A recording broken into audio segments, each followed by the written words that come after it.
Let's go ahead and get started. I'll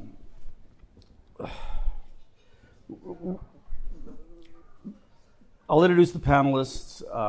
We'll talk about the aspects of joy in the work that they do, right? Nico Hernandez-Aguilera is a research scientist here at YSE. He focuses on community-based research in South America, but right now it's in Colombia? In Colombia, right. The bios are available, so I'm just going to give really truncated bios, right? Okay.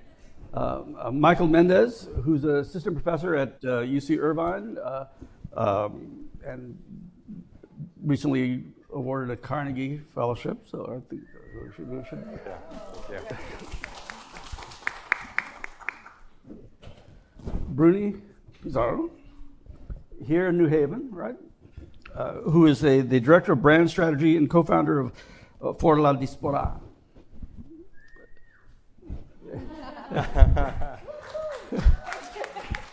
And Toshi Reagan was going to join us, but as you heard, she contracted COVID and so couldn't be here. And so Tamara, get your name right.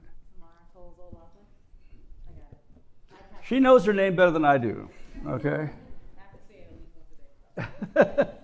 is stepping in and for us and will provide a lot of insight because of all the different things she's done in her life. Right. You're currently executive director of, or is it president? What is it? CEO and president of Environmental Grant Makers, the founder of Climate Critical, and we'll talk about that. So let's go ahead and get started. But before we begin, I'd like to ask Michael to come to the podium for a second. Great, and if we could have the PowerPoint, please. Thank you so much for this opportunity. Since it's an environmental joy conference, what better way to understand our joy is to give tribute to somebody that brought joy to so many people in the environmental justice movement.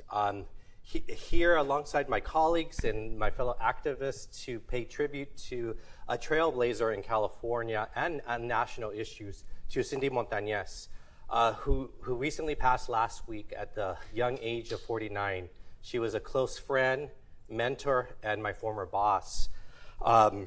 She was elected to the California State Legislature at the age of 28, and to this day still holds that record as the youngest female elected either to the Assembly or the State Senate. She was a trailblazer in caring about environmental justice and climate change when legislators of colors were left out and not invited to the table, the policymaking table. She broke that green ceiling, and she would often tell us, if the California environmental movement is to survive, it had to learn Spanish. So here alongside my activists, friends, and this is a little bit of the media headlines throughout California that talks about the immense work she did. She even guest lectured here at the Yale School of Environment in 2017. She guest lectured in my class, and she was very active in international and national campaigns. But one of her proudest achievements is that her goddaughter and her close relative, Yasmin Yanis, who's here seated in the back row, was accepted to Yale as an undergraduate to Yale College.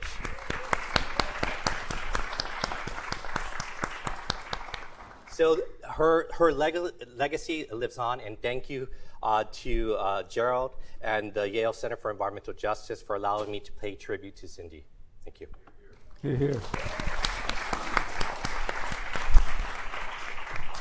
So the order we're going to, let me tell you what we're going to do. The order we're going to proceed is Nico, Tamara, Bruni, and then Michael. They're going to talk briefly about what they do. And the question that I wanted them to think about is exactly the question that we're all supposed to be thinking about, which is how does the work you do bring you joy? How does it give you the opportunity to create joy? And then we're just going to have a conversation, right? As opposed to little speeches. Okay, so at least we hope we have a conversation. So Nico. Awesome, thank you. Well, first of all, thank you for the opportunity to stay here. And I was complaining about this conference this morning because I suppose it was about joy. But all the time I have been with my tears like here, and feeling this. So now I think that I'm getting what is this mix of feelings. Can you hear me? No, not really. I'm sorry. Better?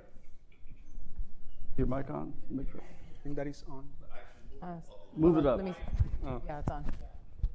Put it right here. Okay, 1 second. Okay, better? Yes. Okay, great. So, well, regarding your question about the relation of joy, so I'm a researcher here, and I think that joy is related with my research in two ways. First is like a method, and second, as a strategy to work with communities and advance community-based research. So let me expand on this. Methods. Well,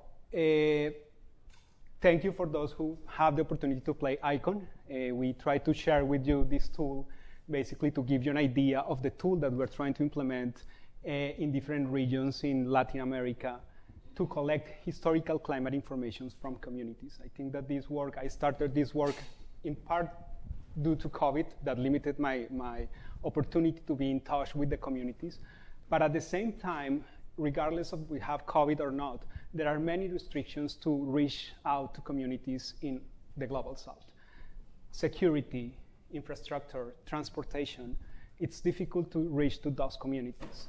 So we designed this game basically to try to engage people and to participate and to engage new generation of people that, as you know, we always are on the phones, right? And this is a reality everywhere.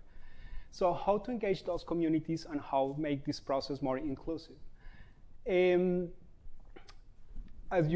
Some of you, actually 40 people was enrolled in the game and was playing the game, so 2 of you will receive the $50 Amazon gift card. We will notify who is the winner.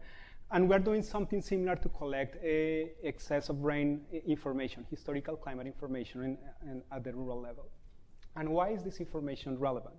This information is relevant to design different instruments or different tools that are index insurance, early warning systems. And of course that this information can come from remote sensing sources, satellites, weather stations.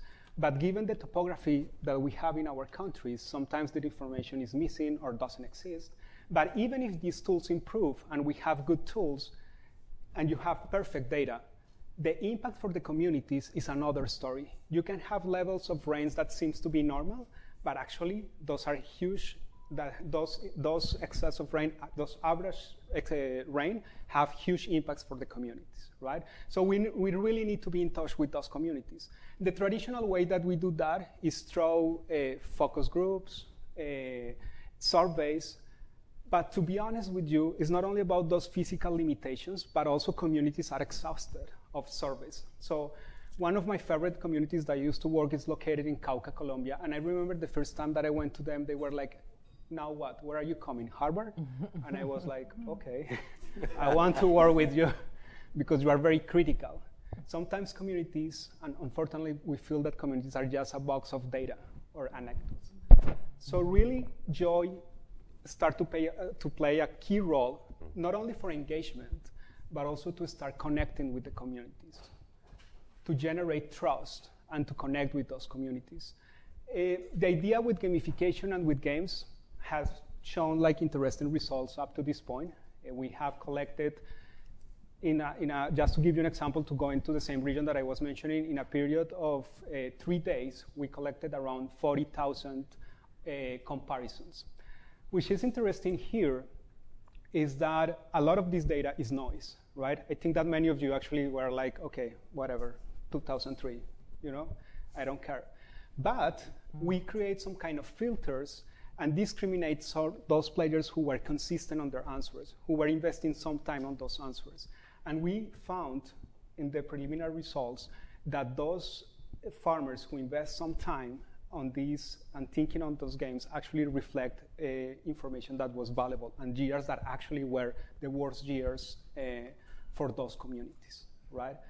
But more interesting than that, when they were playing the games, so this was mixed methods, but when they were playing the games, we interviewed the winners of those games and said, what was your strategy? Why did you perform so well in this game? And they say, well, I sat with my grandma and we start talking about historical information. And this is very interesting. We are expanding those networks and that traditional participatory process to non-traditional contexts and non-traditional settings. Usually when you have a meeting of 40 to 50 farmers, on the best case scenario, some people is more vocal. There are communities that are not, or people that is shy, you know? So using those technologies, I think that it's important to expand that contact combined with innovative ways with joy. So I think that this is from the methodological perspective. I don't know if I have some additional minutes for the strategy. Or your... Take another minute. Okay. So, and what about the strategy to advance with community-based? So part of my work, the most part of that I enjoy is making bridges and facilitating that process of students going to the field and vice versa. Actually, 2 weeks ago, we had the opportunity to invite some coffee farmers here for a workshop that we hosted here. And definitely, to generate those long-term relationships with the communities, joy play a role. The joy of hearing their stories, the joy of valuing the culture, the music, all of these things have been critical to advance fieldwork. So I think that thinking about joy, definitely these two things, methodological and strategies to connect with communities has been fundamental. The other thing related with this research and approaching communities and make this process more inclusive is that during this time we talk a lot about big data and artificial intelligence and all of these things. But and it's supposed that big data is going to inform policy decisions or climate instruments for risk management. But what happens when we exclude those communities of those processes? I think that this is also an invitation to be more inclusive in these new technologies in that data generation process, and joy definitely play a key part to engage people and to motivate people to be part not only of the implementation but also the design of the tools and having a voice on the design of different instruments. Thank you. Okay. Tamara? I'm gonna show a couple of slides that I think will help set some context. And in the meantime, I'm going to describe myself. So my name's Tamara Toles O'Laughlin. I am a 44-year-old Black woman. I have short hair for folks who are low vision because we're everywhere. Let's not forget that. And as you get older, you realize that group is bigger than you thought. Let's see. So among the hats I wear, one of them is as the CEO and president of the Environmental Grantmakers Association and the founder of Climate Critical, which is a global support network for people who are experiencing burnout from working on climate change. Raise your hand if you are currently experiencing burnout from thinking about climate change. Okay. So see you soon. Here are some of the places where I practice getting burned out with people that I love dearly, who I'm mostly still friends with.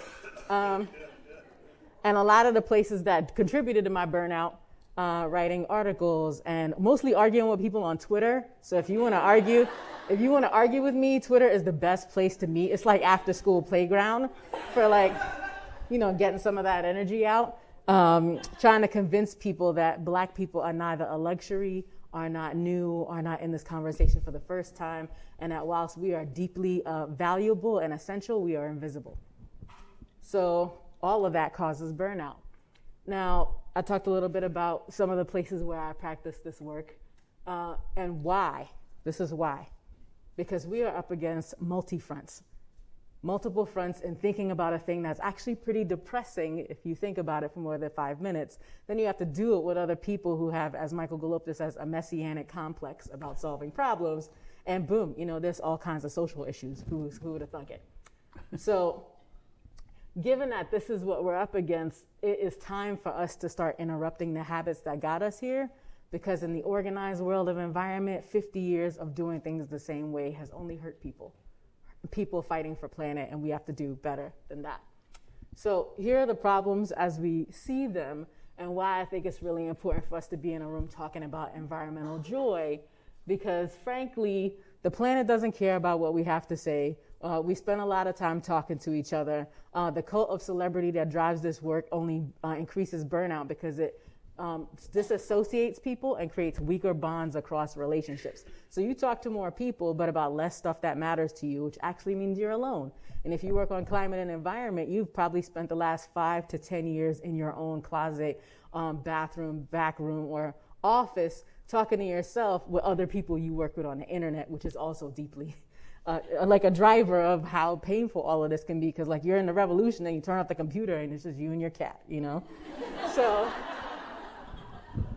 I want to lift up that like this group of people who've gotten together to think about this realize we need to do it together, because there's no chance that unless we focus on the organizers, the activists, the people who are holding this work together at an interstitial level, and the people who get paid to do it for a living, who have learned to be the psychotic social workers of climate, where we put ourselves and all of our credentials in front of things, but then we back off so that we're not in too much in front of the work. That's a lot of double dutch for human beings to do while also fighting climate change, which is depressing.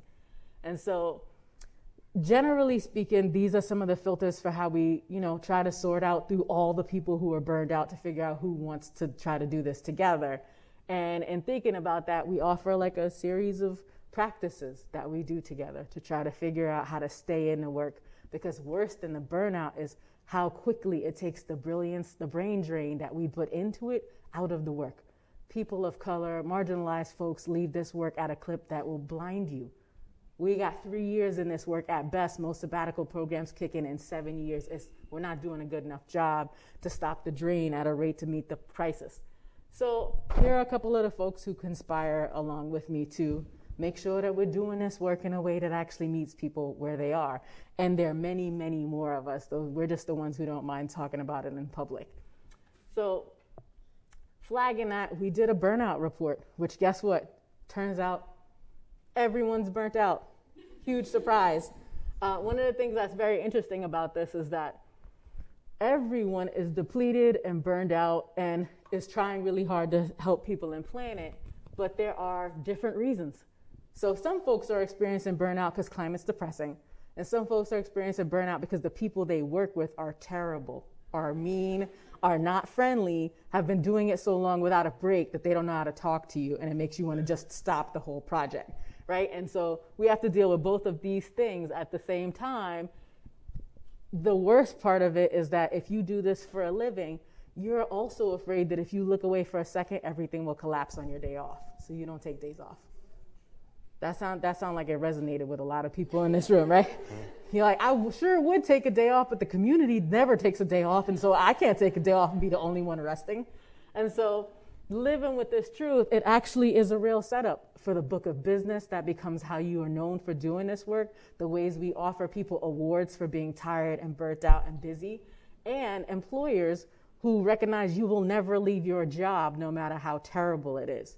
So that's a tricky piece of data that came from, we surveyed 108 different types of folks who are in environment, whether they're volunteers or employers or employees or folks who are in academia. And this stuff came through across all the groups.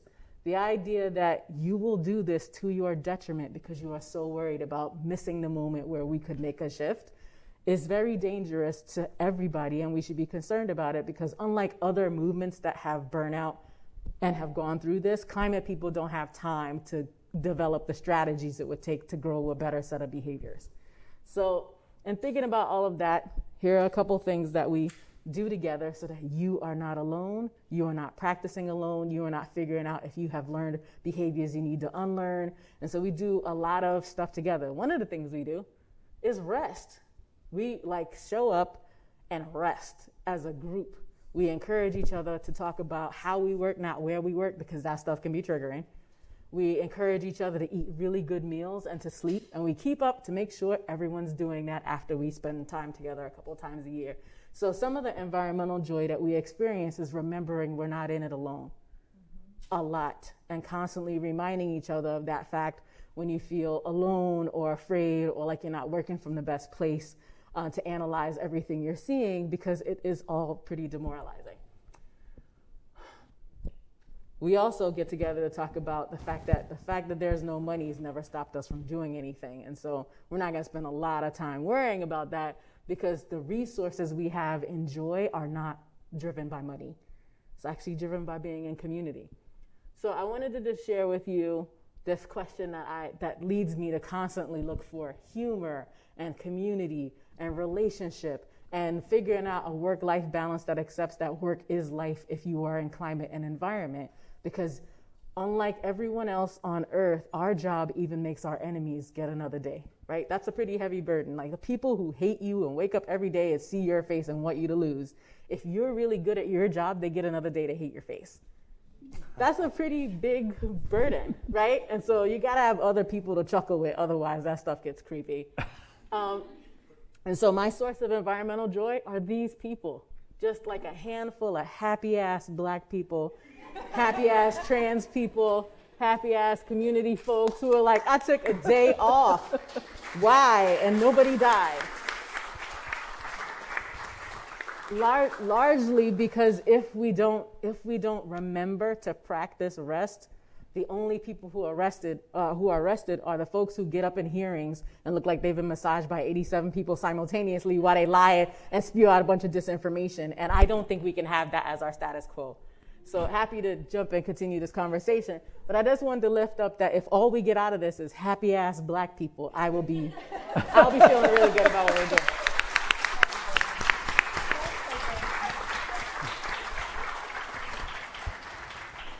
Bruni. I don't know how to go after this.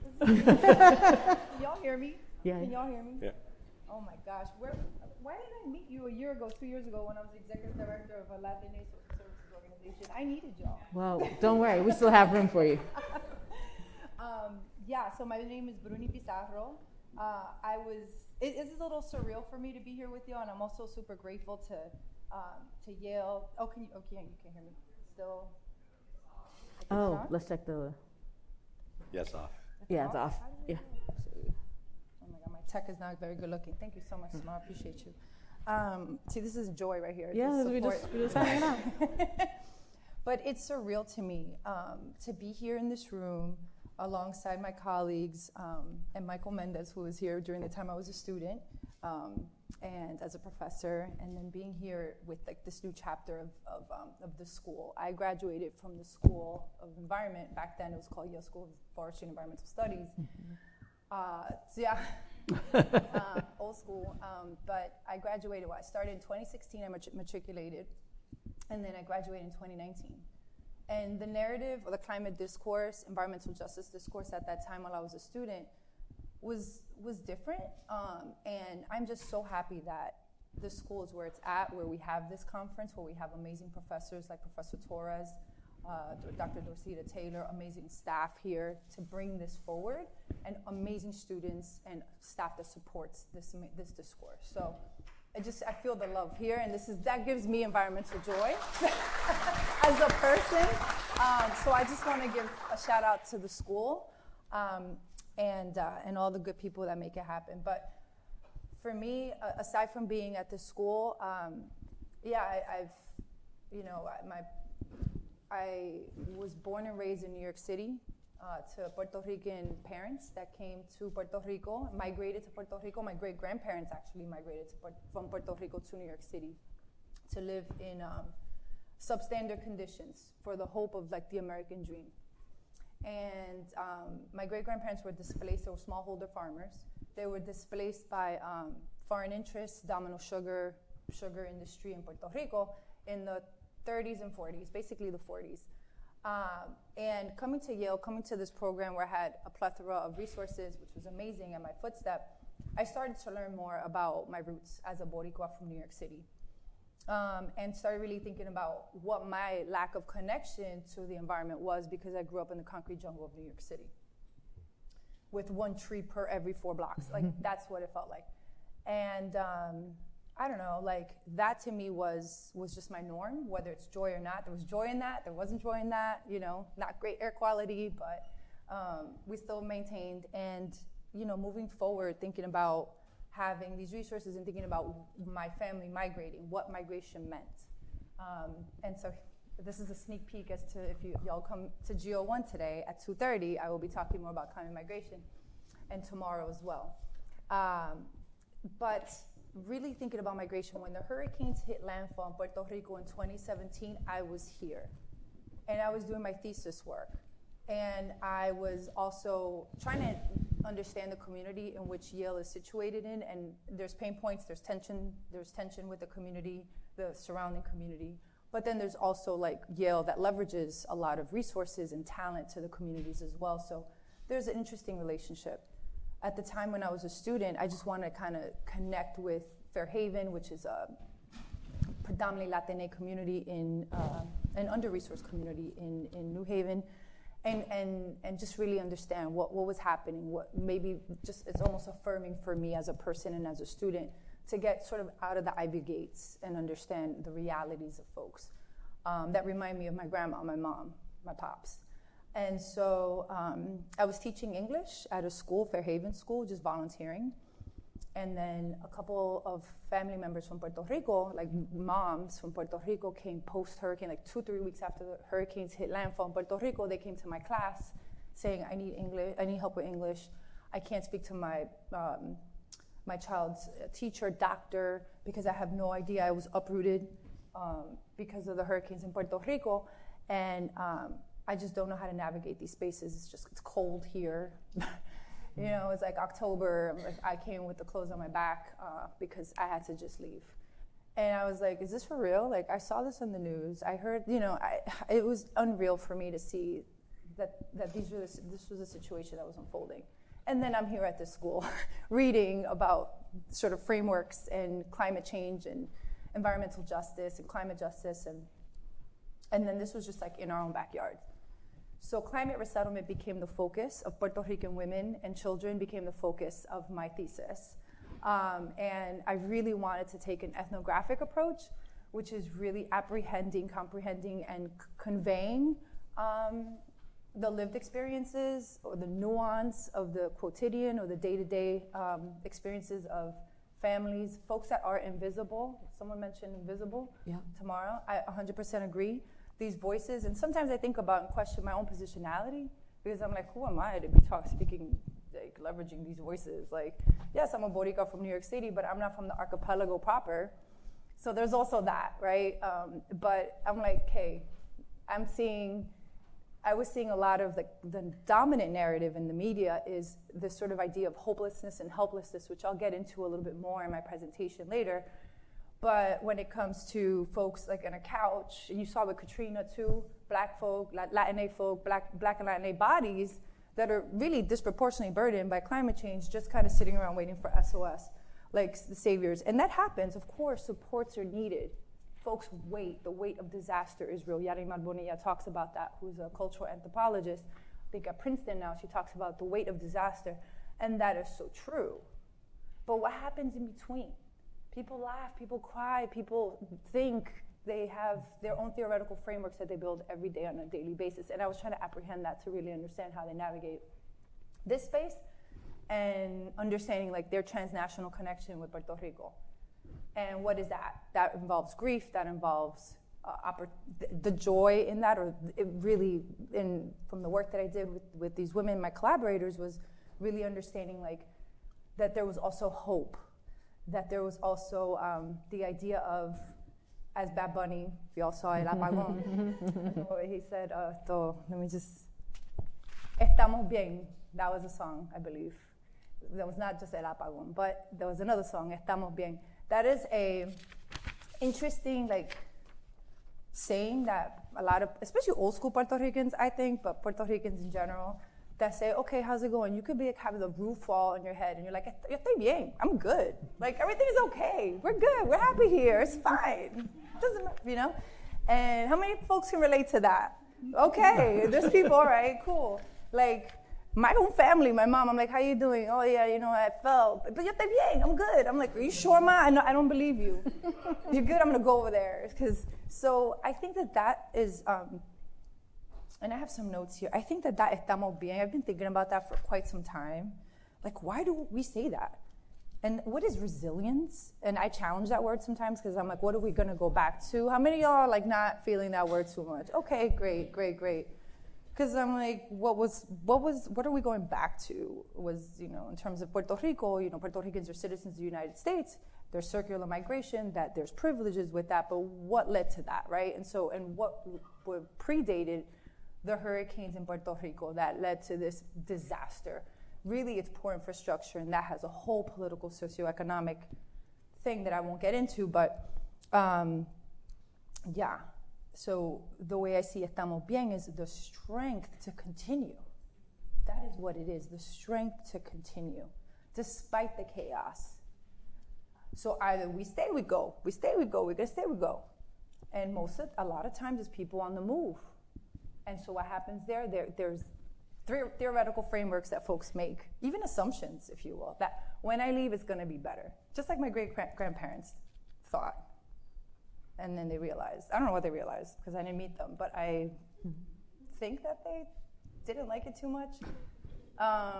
So that's my spiel. But but now I'm the director of brand strategy at this amazing creative design studio that really tries to elevate these voices with design, art, the arts, multimedia, to kind of bring that ethnographic approach of apprehending, right?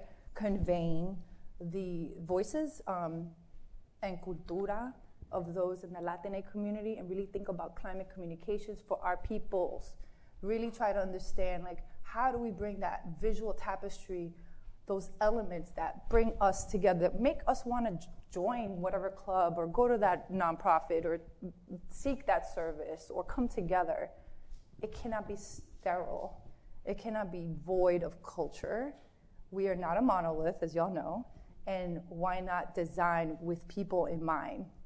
So, and our unique particularities. So that's what we're doing.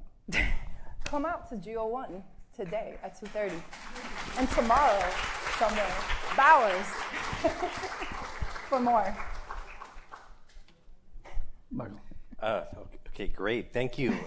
Great stories and the perspectives that we're hearing. Particularly this idea of making the invisible visible, and how our processes, our both socioeconomic and political structures have rendered communities invisible. Obviously, they're not literally invisible, but in terms of the policymaking process, our disaster aid, our climate resources and preparedness and protection, these people are invisible. And I'm going to be speaking a little bit more about my perspective as a community engaged researcher, working directly with environmental justice organizations, labor organizations, migrant rights organizations. And I talked a little bit about this in our previous policy panel about sort of that secondary trauma that activists, leaders in the community, even researchers may feel working hand in hand with some of these organizations.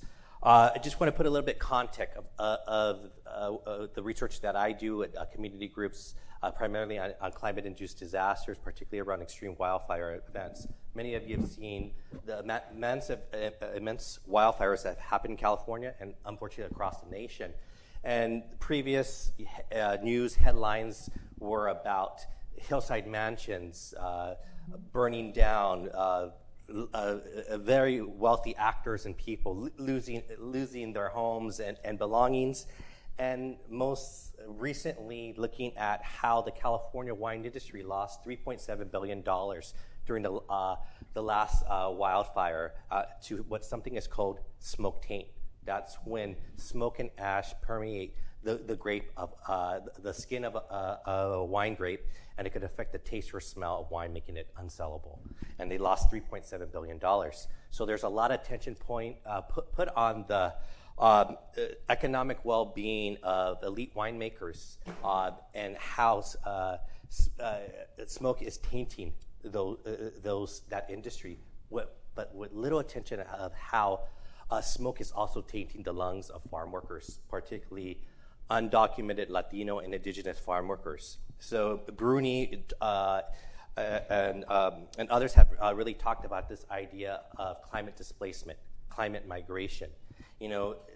Idea that many people come to the United States con la lucha, with that will, that hope, esperanza to come here for a better life, because in their homelands, a mixture of socioeconomic issues, drug wars, trade conflicts, environmental degradation is compounding those push factors.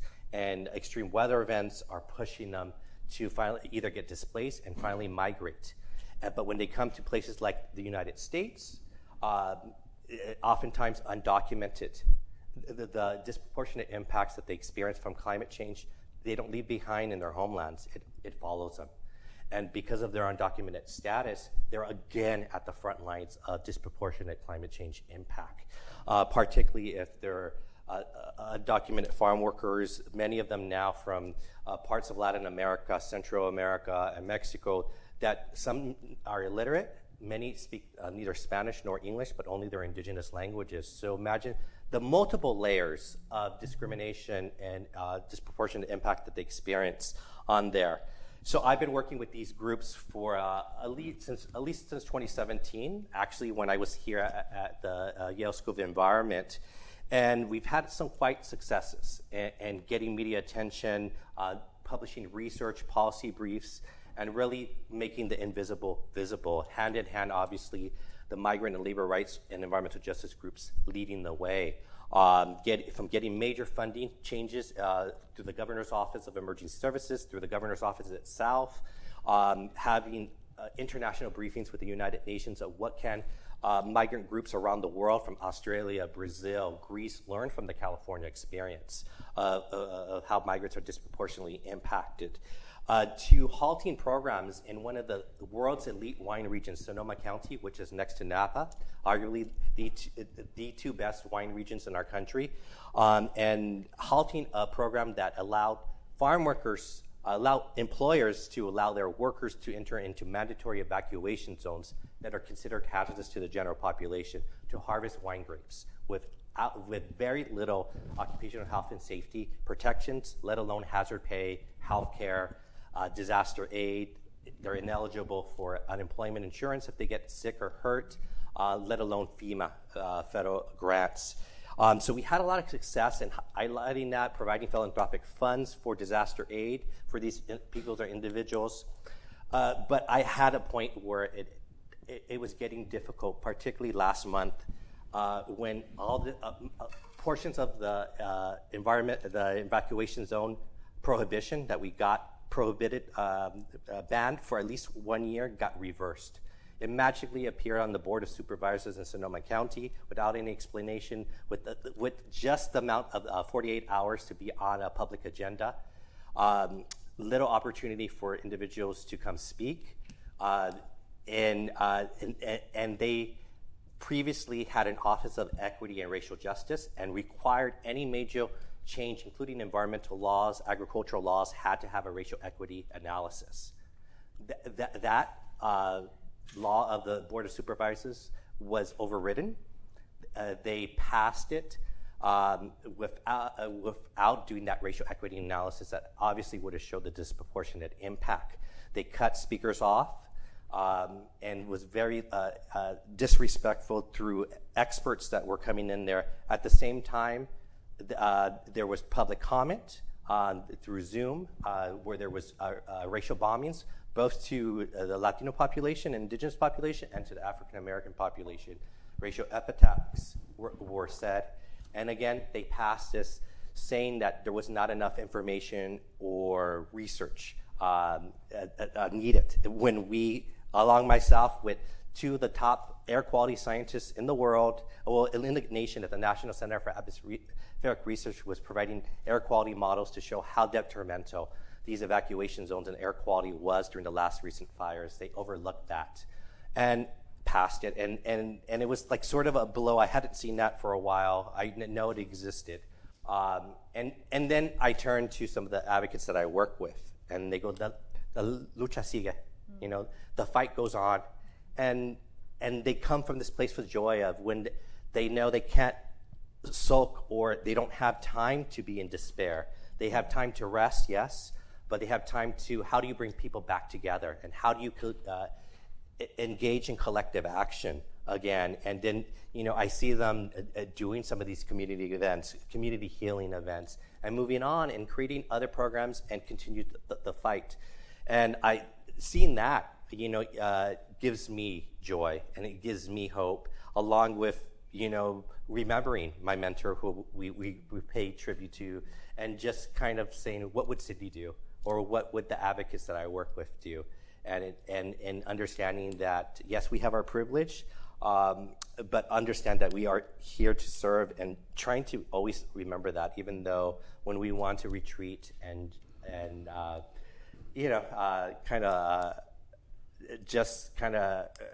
recharge, but understanding that there is joy out there, and this is part of it. And I thank Professor Torres for bringing us all together. Thank you.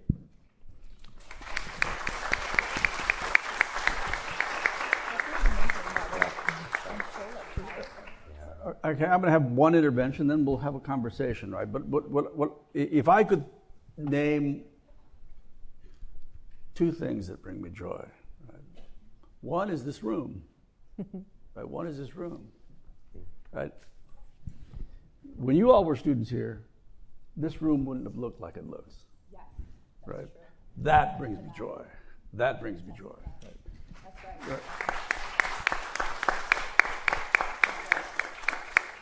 Two, the IRA and the infrastructure bill center justice in the programs that they're developing. Without a generation's worth of environmental justice advocates doing the work, justice would be left off the agenda even today. But now it's center, and that's because of the work that you all have done and the people before us have done. That gives me joy. That gives me joy. And it's the kind of thing that when Tamara was talking about burnout, right? It's the kind of thing that allows you to reflect on and get sustenance from, right? Just a little personal story, right? I don't have it here because I haven't unpacked it yet, but I have a picture of my grandfather, my father, and my great-grandfather coming out of the mill, and they're wearing their work clothes and they're covered with debris. And so whenever I'm feeling stressed and burned out, and oh God, I'm working so hard, I look at that picture, right? And that's the work. Right? Yeah. This is that work. So, right? I think that looking at that reminds me, slap myself around a little bit, right? Stop feeling sorry for yourself. Get back to put your shoulder back to the wheel, but also recognize that you have to be able to do the work, right? And if you don't take care of yourself, you can't do the work, right? And so what centering joy does, right, is it tells you, what do I need to have to be able to do the work, right? What do I have to be able to? And part of that is community. Part of that is community. And what the EJ community has done is it's built that out. It's built that out. And so I think you all ought to applaud yourselves, because it's that's what it's done. So let's talk about what do you do in your daily practice to bring joy? I guess I'll start. In the how facilitating the policy track, and I ended the session with two questions. What is the difference between joy and happiness? Which I think maybe we can interrogate in a little bit, but also where does gratitude sit within that sort of those two axes? And for me, it's sort of a spiritual practice of honoring our ancestors, honoring our friends, but also having gratitude for where we are, where we have been, even if it's a little thing of somebody opened the door for me, or literally opened the door here, or opened the door like Professor Torres is doing for many of you here. And I think counting those, and when I move away from that sort of that practice of gratitude, I think that's when that burnout is more likely for me. So that's what I try to practice is forms of gratitude to link me to joy, and most importantly, to link me in the present moment. Yeah, so let's move back this way. Bruni. Okay. So I have a skincare routine. That gives me joy. Twice a day. And then, I don't know, I do, like, sometimes I get involved in random community projects that give me joy. The other day, we were collaborating with USAID counselor Clinton White, his team. Went back to his high school, career high school represent, and we were doing some really, really cool, like, just talking to the students about environmental justice. And, like, that's just one example of some things that I try to do to get out into the community and connect, because it gives me life. So selfishly, I get something out of it. And then just kind of connecting with youth and, like, their ideas, and like, it just gives me so much. And I hope that I can impart something, a little something to them, and I know I get a lot more out of it. So yeah, that's just an example. Skincare routine, hanging out with cool youth that inspire me. Yeah. So and I cannot forget Mr. O really facilitated that. Mr. Osborne, a wonderful teacher for so many years. So shout out to Mr. Osborne, and my co-conspirator to Devin, and Daniel, who did the instructions at the school. So underneath this mask, I have some incredible dimples. My mom married my dad to get them for me. And one of the things I like to do is to take them out and tell oil and gas execs to go to hell. I write it in op-eds, I tweet it, I sometimes go on Rolling Stone and say swear words that my mom will feel very upset about, except my name's in the byline. And I use my dimples to be able to say really terribly true things to people constantly. It makes me feel great. It's like a massage for my brain. The other thing that I do is I do this stuff in community. Like, I talk to other people regularly about how hard it is, about how challenging it is, about how much we love it. Like, this idea that we don't look away from the work and don't want to do it is part of it is being a part of, you get addicted to seeing people at their best. When something is going terribly wrong, you will often find other people show up to help you with it. And the secret to this work in community is that that's kind of addicting. When the ship's going down and people are, like, singing the songs their mothers taught them and bringing each other food, like, it's like when you're at a funeral and all your family shows up, and it feels slightly less terrible for the time when you're all together. And so in this long-term sprint towards climate, there are a lot of people who are addicted to that experience.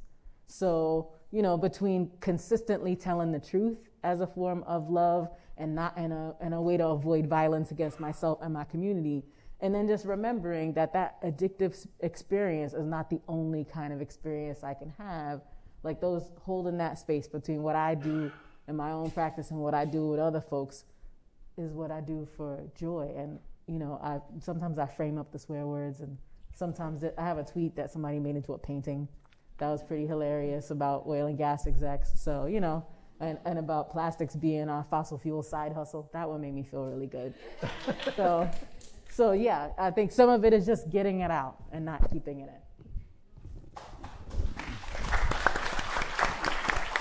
in. Nico.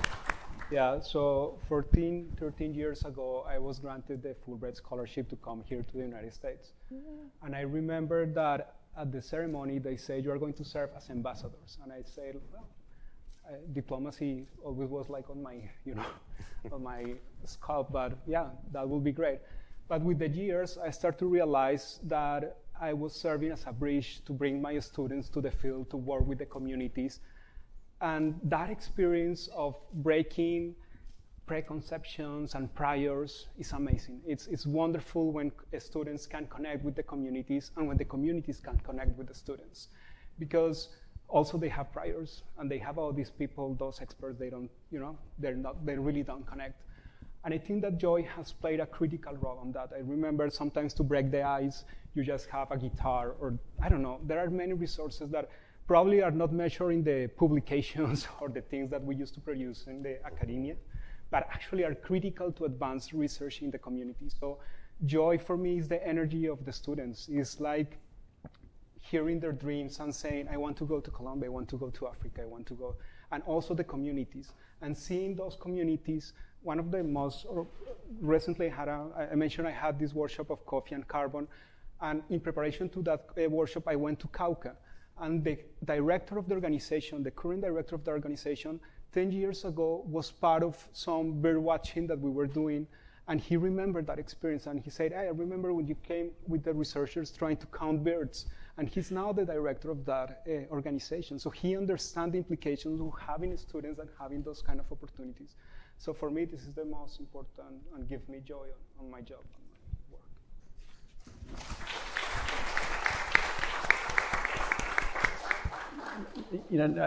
I have to say, and I apologize in advance because I think I'm probably pathologically optimistic. Okay, so I apologize for that.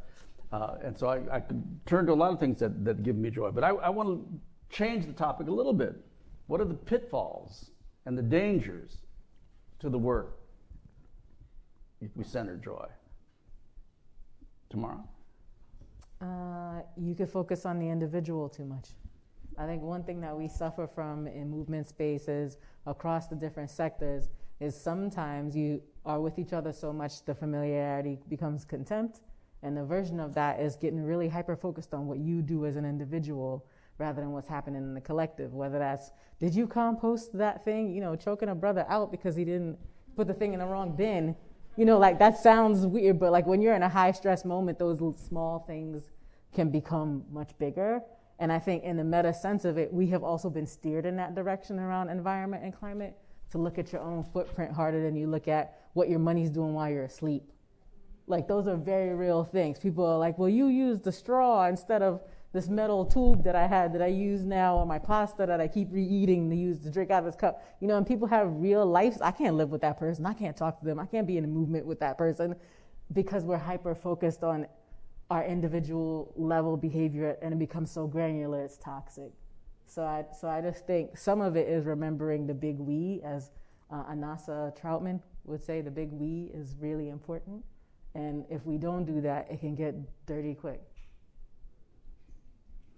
Michael? Great, and I really like the focus away from the risk of focusing just like on the individual. It's taking sort of the individualistic behavior when we talked about tobacco and smoking, and it was about the individual. They just need to stop smoking when there's larger structures and campaigns and chemicals that are not allowing people to quit, and how that's having a collective damage. I think in the same aspect, those very same principles of joy can be co-opted. We look at BP, British Petroleum, and sort of the campaigns, the green campaigns they have done, the greenwashing, and showing joyous people walking, in the hillside and near oceans, and it's clean and pristine. And but towards an algae program that they dispatched as quickly as they took that photo. Yeah, and thinking that they were allowing us to go beyond petroleum. So I think it's just the fear that it could become co-opted, it can become greenwashed, or you can become gaslighted and just focused on the superficial and not on really centering people-centered or human-centered approach to climate action and addressing the structural problems. Bruni? I don't know why I'm thinking about this right now. It just came to mind, but I'm getting like a flashback of being in my undergrad. I went to school in the South, right? And I went to Vanderbilt University in the 90s, where they waved Confederate flags and all the things. Like Puerto Ricans wave the Puerto Rican flag, like that. And I was like, And then I Not remember, just like that. no, like very similar, and but not quite on the same level. But I was just dumbfounded, and how traumatizing that was for me. And then going to then being in a cafeteria with people, student body, and then like feeling this sense of like I can't be my full self. And then, but like in like really nuanced ways, I would be made fun of for saying coffee, right? Like, or salt, right? And so I would hide that and be like, coffee? And I was 18, and I was like, why am I hiding this? And my pops would be like, no. You came back from the school, you're gonna change that. You're gonna say, you're still New Yorker, you're still Boricua, you're still, no. That's not gonna work. And what that meant for me is, and I've had to detoxify myself as an individual from that. That's just one thing. We get into spaces, right, that harm us in very insidious ways. And it could be the environmental discourse, it could be the health discourse, or whatever dominant narrative that doesn't always include us. Our accents, our regional distinctions, our values. And I don't know why I'm thinking about that and like kind of sitting with that right now, but even like the idea of code switching, right? And like how much work that is, and just bringing, like, I came to this presentation or this conversation because I also feel comfortable with the panel, and I wanted to bring that. So it's just like challenging yourself constantly to be courageous, and that's just one little thing. It's just like, say coffee. Or however you say it. You know what I mean? Don't let that be a pain point at work, with coworkers, with whoever. And also, if you have an idea, or if you question a narrative, some sort of narrative, don't be afraid to find your people. Because they may be questioning it too, but they just don't have the words for it. It's like, do you see this? And I think that that's really a pain point that sometimes I had. I would just like, as an only child, I'd be like, I'm gonna just deal with this myself, Maybe I'm the only one thinking about this or seeing it, and then once I express it in confidence to someone, they're like, yo, me too. So I think that's really important to communicate and not be afraid to have those like heartfelt conversations with people you can trust. Yeah. Nico? Sure. So I remember that like also 5 or 6 years ago, there was like a publication about the most happiest countries in the world. Mm-hmm. And Colombia was like in the top. And I was like, I'm originally from Colombia, and I was like, what? I mean, definitely we're happy people, but probably we're also in the schizophrenic list, because how we can be so happy and at the same time have like this huge internal displacement in the same country? How we can combine these two things on the same space, on the same place? So I think that definitely we need to be positive, we need to have joy, as otherwise we lose motivation. But at the same time, we need to be aware. So I think that there is a fine line when that joy is just hiding pain, is just hiding, something else, and it's a negation of what is happening, So I think that is a fine line, and at that point probably it's not joy, it's not joy. Mm-hmm. So I think that we really need to look for true joy, which implies forgiveness, which implies adaptation, which implies the pleasure of forgive people, and we were discussing that as part of the tracking sections. So, yeah, I think that will be one risk.